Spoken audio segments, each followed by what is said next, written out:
Olá, meus amigos, minhas amigas, muito bem-vindos! Você está no Jurisprudência Constitucional, edição do dia 12 de novembro de 2021. Muito bem-vindos! Vamos às atualizações do Supremo Tribunal Federal. Então, no dia 11 de novembro de 2021, 3 decisões importantes a gente vai trazer para você. Mas antes, não se esquece de se inscrever no nosso canal no YouTube. A gente hoje está em transmissão simultânea no YouTube e no Instagram. Se inscreve no nosso canal do Insta também. Você que já está inscrito, compartilha com os amigos, ativa as notificações no YouTube, curte o nosso vídeo para ajudar o nosso canal a cada vez mais poder contribuir com vocês com essas atualizações do STF. Certo, gente? Vamos nessa então! Primeira decisão do dia 11 de novembro. A ADI 5355. Uma decisão importante que tomou boa parte do tempo do plenário do STF. O objeto, o artigo 69 da Lei 11.440, do regime jurídico dos servidores do Serviço Exterior brasileiro. Vamos lá, o artigo 69 dispunha assim, esse é o objeto da ADIM, é o artigo que estava sob enfoque para ser atacado ou não. Lembre, a ADI e a ADC têm um caráter dúplice. O que isso quer dizer? Que se for improcedente, ela tem o efeito contrário. A ADI tem os efeitos de uma ADC e a ADC tem os efeitos de uma ADI. Embora existam doutrinadores que entendam que não é tão simples assim.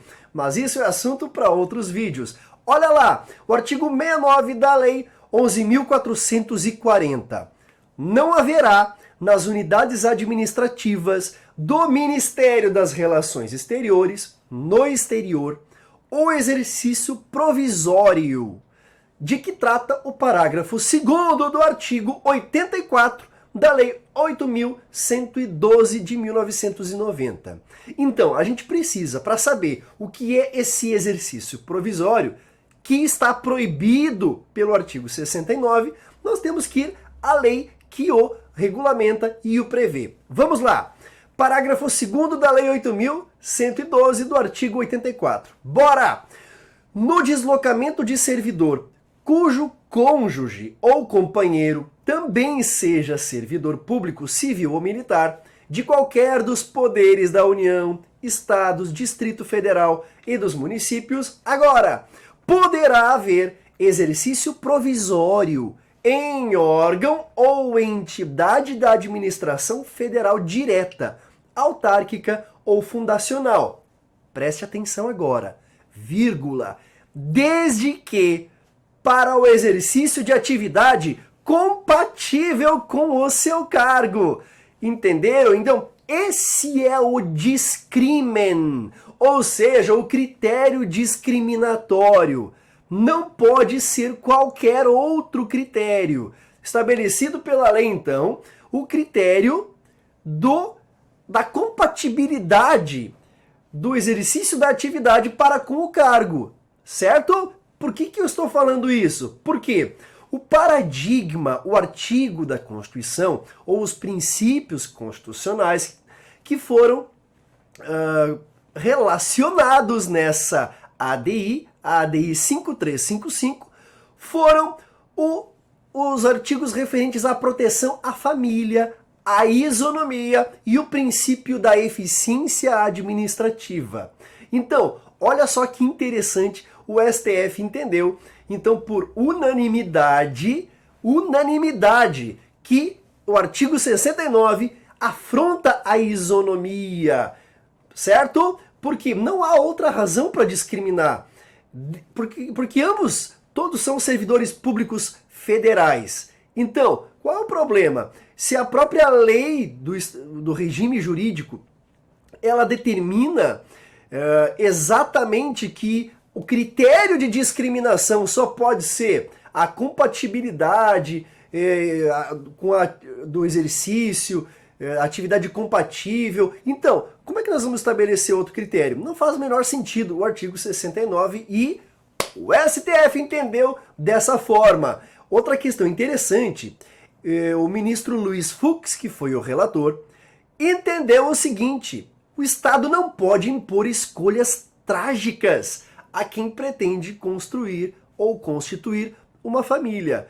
Então, às vezes, esses obstáculos funcionais, eles tornam inviável e às vezes invencível a própria manutenção da família. Isso, inclusive, de certa forma, viola o princípio do livre planejamento familiar, que está erigido a nível constitucional e, inclusive, também em nível infraconstitucional no Código Civil Brasileiro. Então, decisão importantíssima, inclusive para o direito de família. Ou seja, o próprio direito de família, nesse caso, ele, em um embate com o direito administrativo, ele foi vencedor.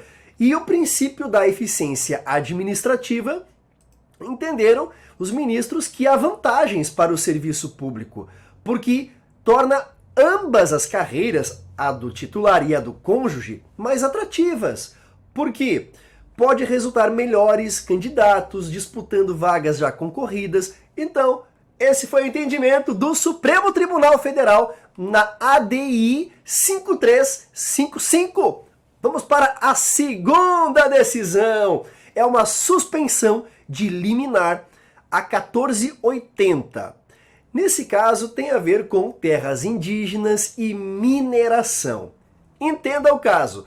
O ministro Luiz Fux restabeleceu a decisão que proibia a mineração no entorno de terra indígena em Rondônia.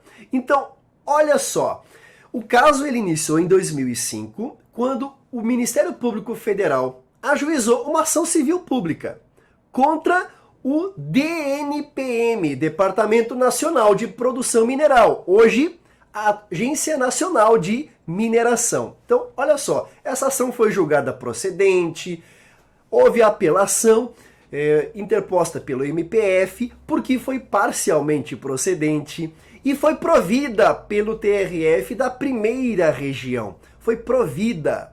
Ganho de causa para o MPF. Só que a agência ingressou com o recurso, interpôs um recurso extraordinário. E o vice-presidente do TRF da primeira região, adivinha? Concedeu efeito suspensivo. Concedeu efeito suspensivo. E o ministro Luiz Fux jogou essa suspensão de liminar, ou seja, a suspensão do efeito suspensivo. É exatamente isso. E a ideia é essa. A Lei 8.437 é uma lei importante para a sua advocacia, concurso público, prova da OAB. Contudo, a advocacia constitucional sobremaneira. Por quê? Está previsto no artigo 4º dessa lei. Também a Lei do Mandado de Segurança, 12.016 de 2009, no artigo 15. E no regimento interno do STF, no artigo 297, a possibilidade da suspensão das liminares. Então, fica ligado aí, advogado ou advogada que está nos ouvindo agora. A gente está estudando com a jurisprudência do STF a aplicação do ordenamento jurídico. Melhor estudo que existe. Então, vamos lá. Se houver risco de grave lesão à ordem, saúde, segurança e economia públicas, nesse caso, pode o MP ou a pessoa jurídica de direito público interessada ingressar com uma suspensão de liminar. Se chama isso de, tecnicamente, de contracautela. Maravilha? Então, o ministro Luiz Fux entendeu que houve violação, é uma questão constitucional, houve violação à lavra de recursos minerais, artigo 173 da Constitution, e mais, proteção ao meio ambiente e às terras indígenas, artigos 225 e 231. Portanto, entendeu que é cabível ao Supremo exatamente julgar essa contracautela. E olha só, deve haver elementos do fumus boni iuris, periculum in mora, certo? Quais são esses elementos que foram comprovados nos autos?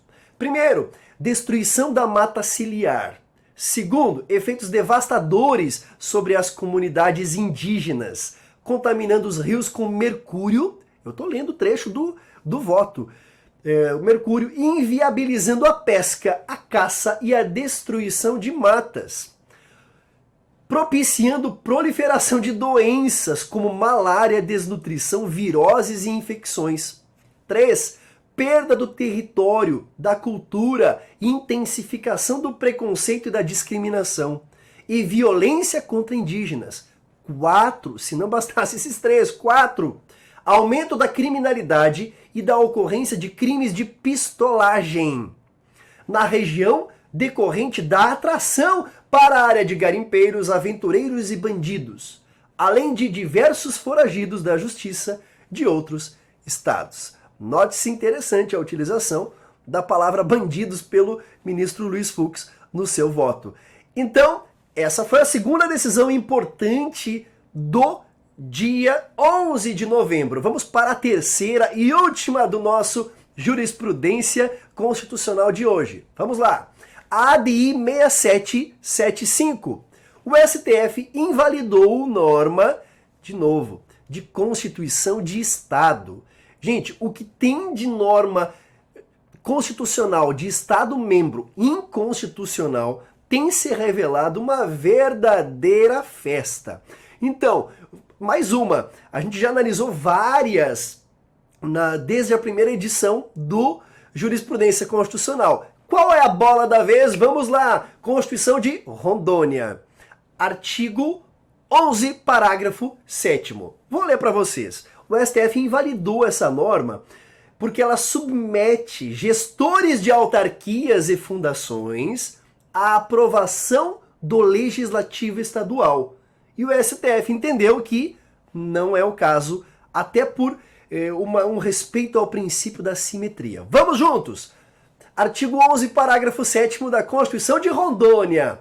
A Constituição do Estado de Rondônia, vamos lá.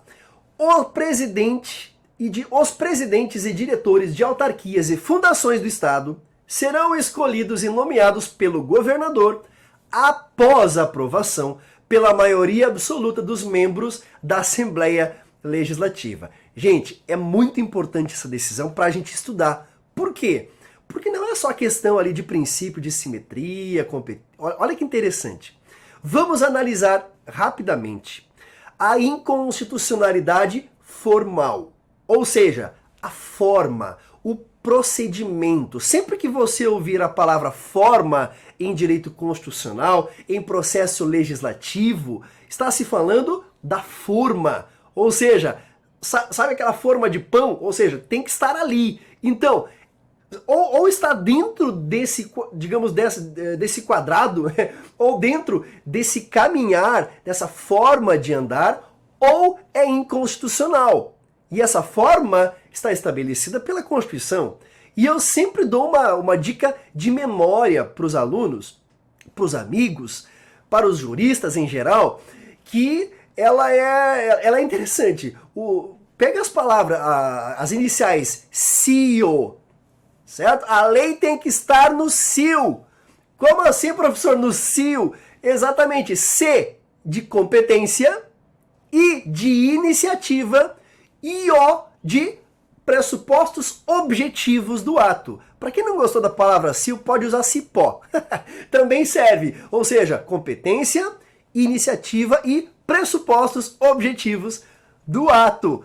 Por quê? Se não estiver no CIO a lei, ela não está afim da Constituição, então ela está fora.